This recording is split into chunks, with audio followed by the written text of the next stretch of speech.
Welcome back to the second of three in a three-part series of the dynamics of faith in Judaism. What is faith? What's our rationale for it? And how do we increase ours? You ever see those posters that are supposed to be like inspirational? They have like a guy climbing a mountain and it says like courage, you know? It's supposed to be like motivational posters. So someone sent me an email. I thought it was just funny. I wanted to share it with you. It's a poster of one of those things. The title was Atheism. It was Atheism. I don't remember what the picture was, but the caption was Atheism. And underneath it said, the belief that there was nothing happened to nothing, and then nothing magically exploded for no reason, creating everything, and then a bunch of everything magically rearranged itself for no reason, creating the universe and life.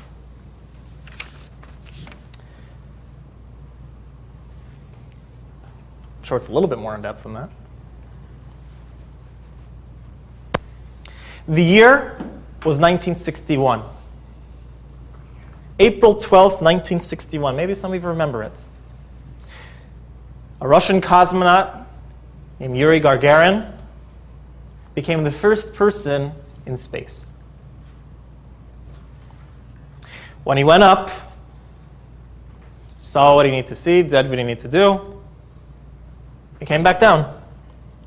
When he came back down, it was reported that he said, "Now I know that God does not exist because I was up there and I didn't see him." Less than a year later, John Glenn, the American, flies up on the Freedom 7, peers out his window, looks at the universe around him, and says, "I feel the presence of God." Two people experiencing the same exact thing with two completely different reactions. A person has to be open to the idea that there could be a God before that idea can penetrate in. By the way, just a little parenthetical footnote over here. It came out later that Yuri Gagarin didn't really say that. He said actually the opposite. It was a ploy from Khrushchev to, keep everybody not believing. So Yuri Gagarin did believe in God. He said, how could a person look out there and not? Rabbi Adin Steinsaltz, a great thinker in this generation, one of the great rabbis of this generation, was lecturing at Northwestern University in 1986. While he was there, he told the students of a study that had been done 15 years prior in the early 70s. The study went like this. There was a survey done amongst American professors in college. They were asked a whole bunch of questions. One of the questions that they were asked was, do you believe in God? So when the results came in, the professors of liberal arts said, no. What was their reason? In light of contemporary science. We say no in light of contemporary science. We don't believe in God. When the results came back from the professors of the physical sciences, the answer was yes. See the contradiction? Sometimes there's what's called a bias. Sometimes people think that if you're a faith person, if you're keeping up with God, that negates anything intellectual. So I want to side with the intellectuals. I want to look, like I'm a smart guy. So I'll deny God. It doesn't exist. A person has to be open to the idea. Tonight, what we're going to do is we're going to take a look at some of the classic approaches in Jewish philosophy to how we know that there's a God. Now, these are not proofs. I don't think if anyone came here an atheist or a non-believer or agnostic, that this is going to change them. But it's at least interesting food for thought. A person also doesn't have to just take one of them. You can take a whole series of them. When Edwin Hubble first proposed the idea of a Big Bang in the 1920s, based on the expansion of the universe, scientists didn't accept it. Later on, when they found background radiation and other proofs, that's when they accepted it. So a person doesn't have to zero in on one of these approaches. It could be a combination of a few. Just a preface before we go into them. What we're doing tonight is really just a crash course in some of the approaches that Jewish philosophy has taken over the years. This is literally just scratching the surface. I'd be happy to recommend a whole slew of books to anybody who wants to learn more about any of these particular approaches. The first approach is the cosmological approach. The idea of a first cause. This approach says like this: the most basic start of all of logic, anything that we do in the process of logic, in the process of reason, is based on that every effect has a prior cause. Every cause has a prior cause. Anything that's here now has a cause that caused it to be here. And that cause also had a cause. And that cause also had a cause. And a cause, and a cause, and a cause. We're so firm in our belief in cause and effect. It's so ingrained in us that we will believe it even if it goes against logic. The idea of gravity, okay? Nobody ever saw, felt, or measured a particle or wave of gravity. Never happened. Yet we know that it exists.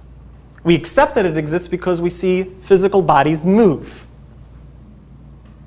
We say that if there's a cause, there must be an effect, and we see the relationship between cause and effect, even though we don't understand at all how it's done.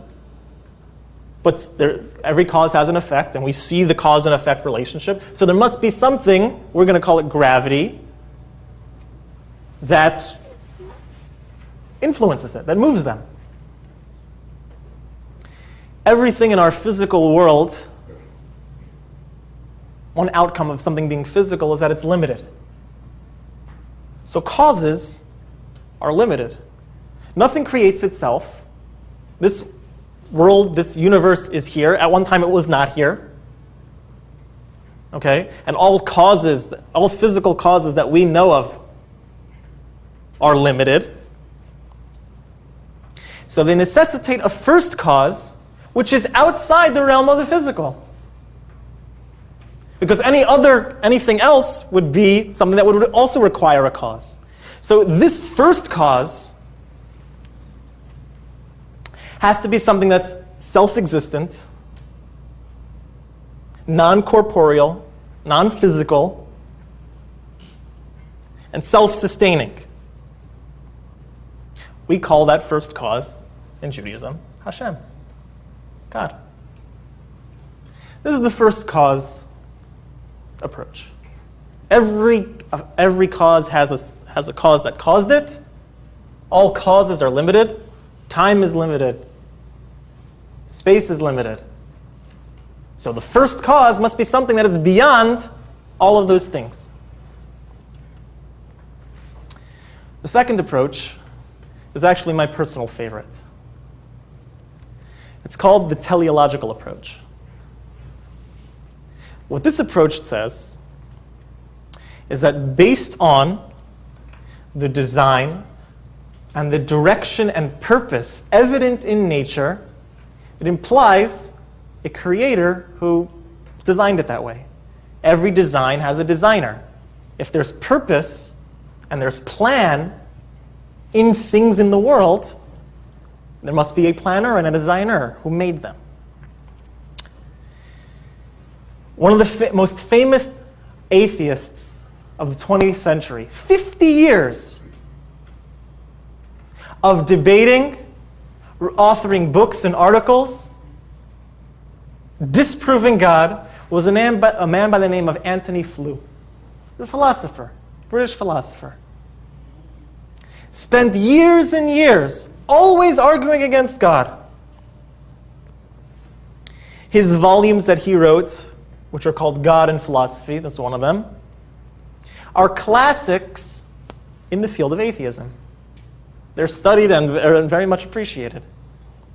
In 2004, at the age of 81, it was announced that he had become a believer. He started believing in God. What did it? It was this argument, teleological argument.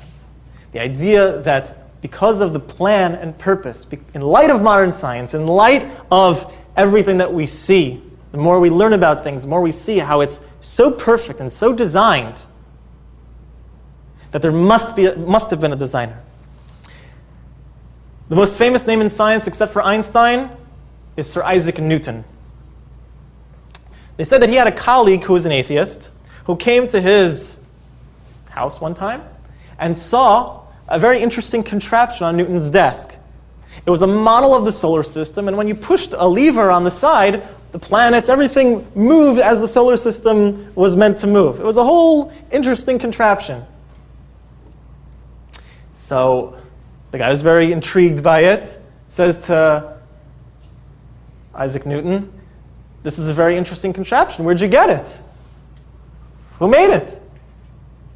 So Isaac Newton, who was a very strong believer in God, read the Bible every day, said back to him, "What do you mean, who made it? It made itself. It just appeared here.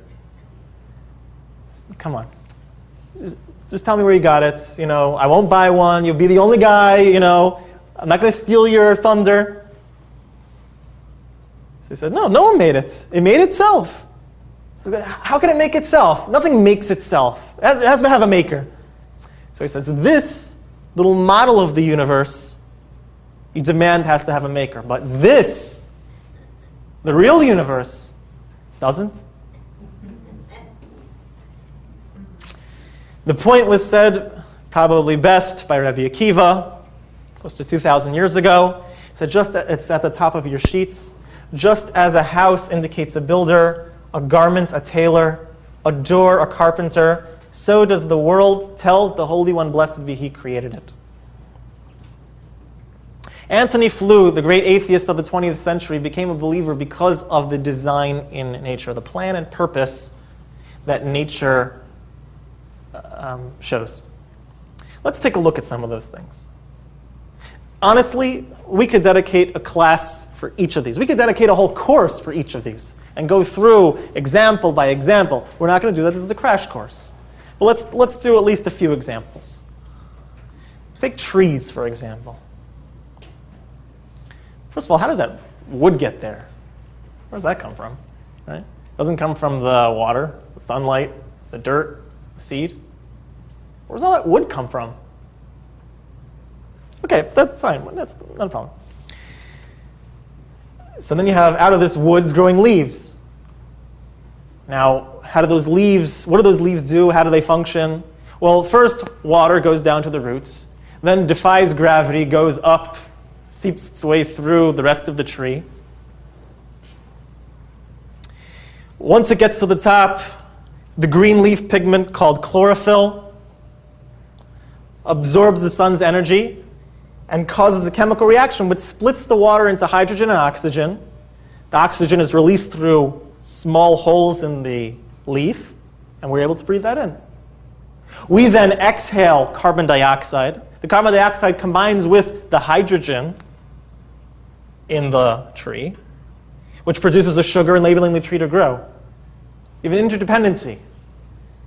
We couldn't live without the other. Save the trees.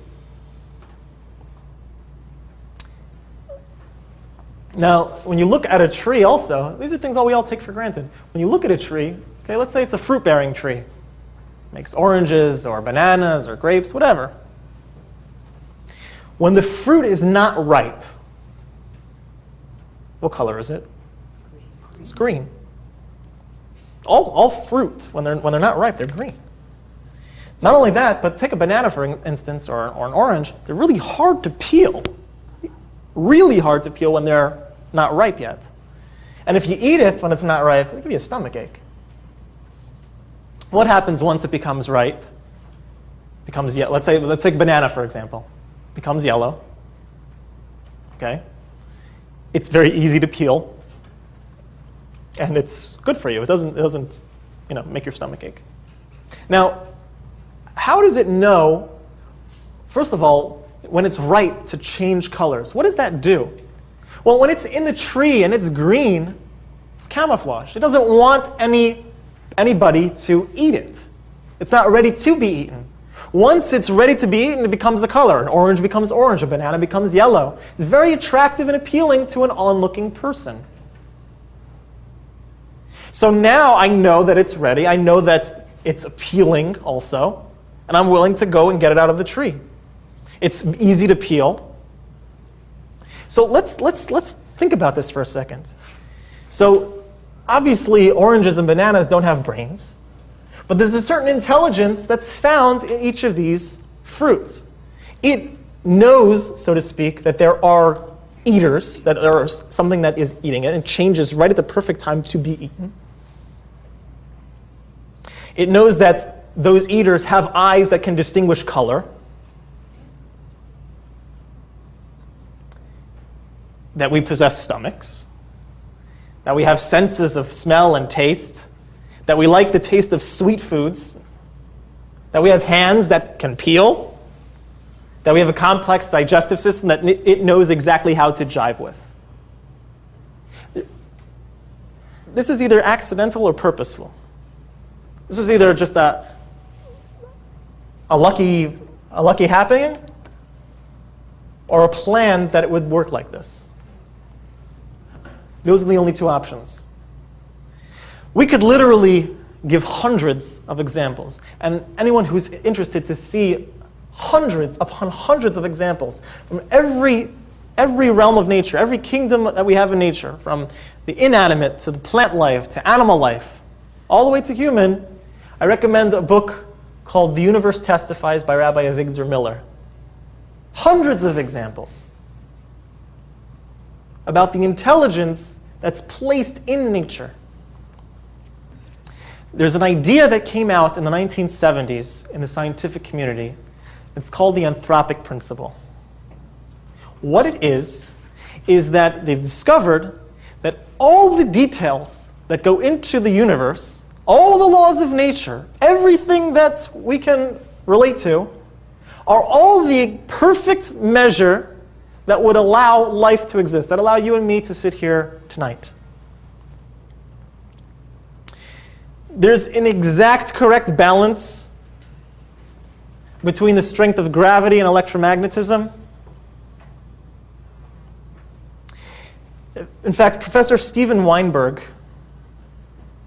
who is a theoretical physicist, he says that if anything at all, any of the factors, temperature, gravity, all sorts of different factors, were different in the Big Bang.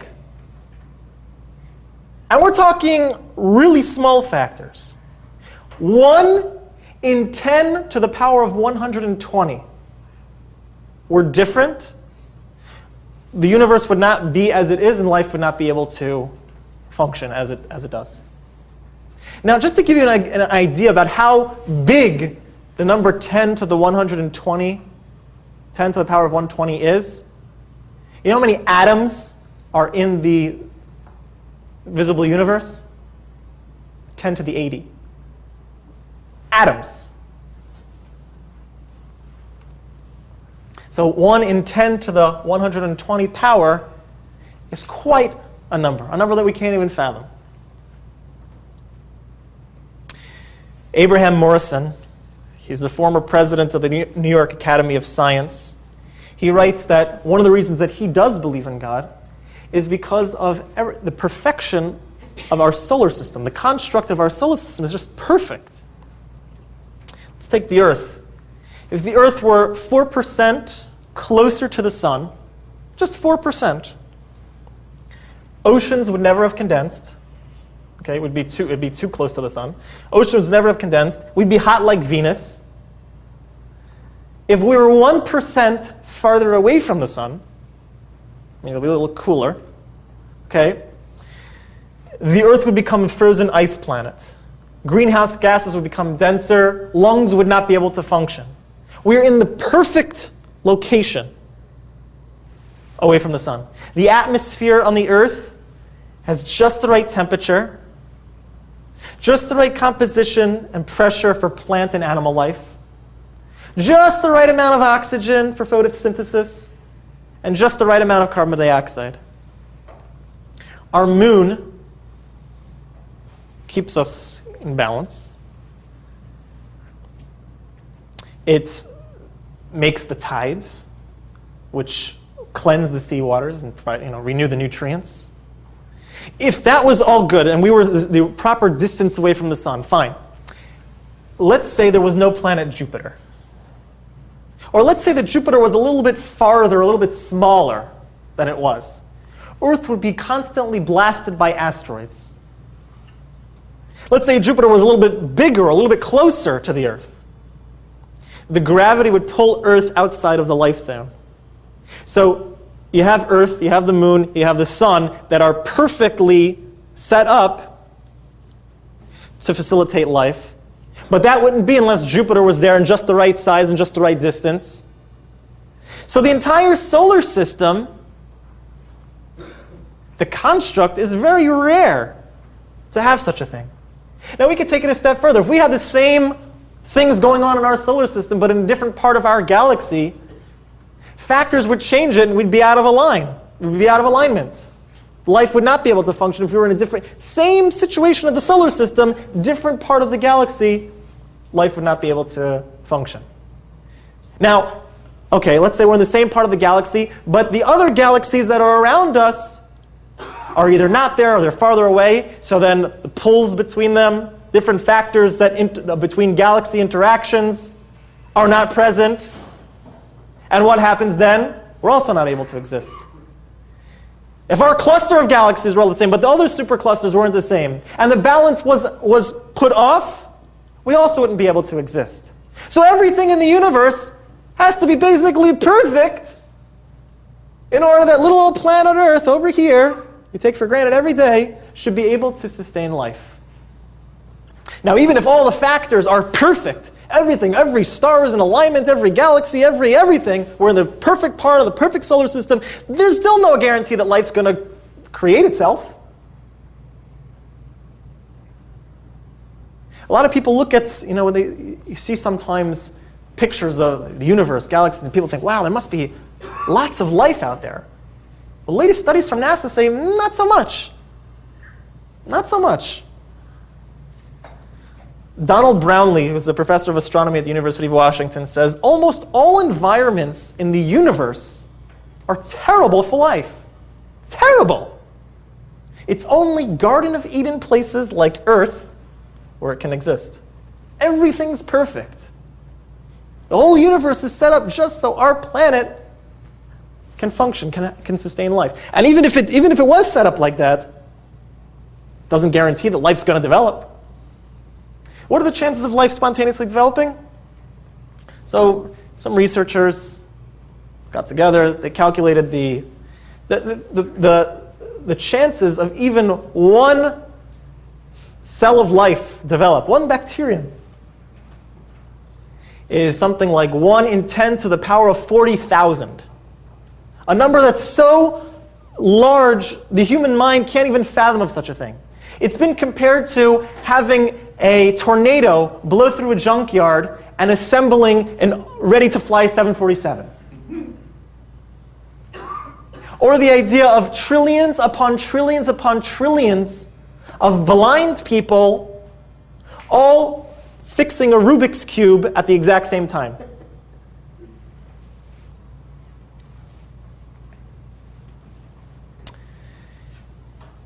So it could be that there was an intelligence that put us here, that we function in an intelligent, based on intelligence. Scientists realize that, and the latest idea of where life began, by the way, just as a little footnote, is by a process called panspermia. That means that life was put here by intelligence, because it couldn't have been spontaneous. It couldn't have been spontaneous. They acknowledged that, but it was through extraterrestrial life. Really? You admit that there was an intelligence, but it can't be God. It cannot be God. Do not say the word God. This is science, after all. So it was beings from another planet. Really? Have we sunk to that? That the scientific community, we're talking big names, PhDs and Nobel Prize winners. Many believe that our planet was seeded here by life on others' planets. Really?